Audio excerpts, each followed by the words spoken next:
ऋषि तपस्या आंख बंद करके ध्यान लगाते हैं, वो सारा दृश्य देख लेते हैं कि वो राजा की केली देखने में व्यस्त हैं। बिहार चल रहा है, बिहार का दर्शन कर रही हैं। बस देखिए भक्तों, निंदनीय कर्म करने की जरूरत नहीं है, पाप करने की जरूरत नहीं है। पाप आपको करने का जरूरत नहीं, बस आपने उसका दर्शन कर लिया, उसके बारे में श्रवण कर लिया। चुगली किसी की करने की जरूरत नहीं है, कोई कर रहा है और आपने बस श्रवण कर लिया, इतना ही काफी है नरक जाने के लिए।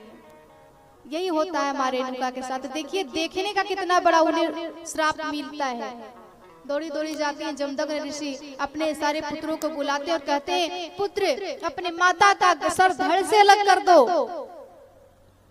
पुत्र असमर्थ हो जाते हैं, पिताजी ये हमारे बस का नहीं है, ये हमारी माँ है, जगत जननी है, ये हमें जनने वाली है, हमें जन्म देने वाली है, हमें पालने वाली है, हमसे ये नहीं होगा कह करके इतने में भगवान परशुराम आते हैं।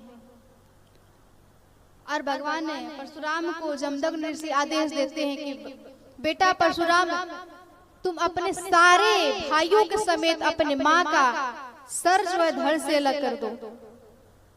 अपने सभी भाइयों का और अपने माँ का सर धड़ से अलग कर दो।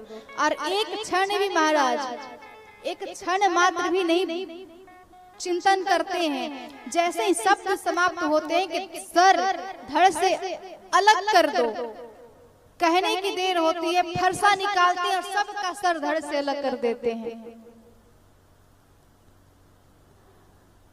जैसे ही सर धड़ से अलग करते हैं, जमदग्नि ऋषि बहुत प्रसन्न होते हैं, कहते हैं मांगो, आज मैं बहुत प्रसन्न हूँ, मांगो क्या वरदान मांगते हो। भगवान परशुराम कहते हैं कुछ नहीं मांगता हूँ, बस इतना वरदान दे दीजिए कि हमारी माँ जो सर अलग और धड़ अलग पड़ा हुआ, जिसका मैंने अभी अभी वध किया है, और जो मेरे भाई हैं वो सारे जीवित हो जाएं और उनको ये स्मरण नहीं रहे कि मैंने इनका प्रभु वध किया है। भगवान ऋषि कहते हैं तथास्तु,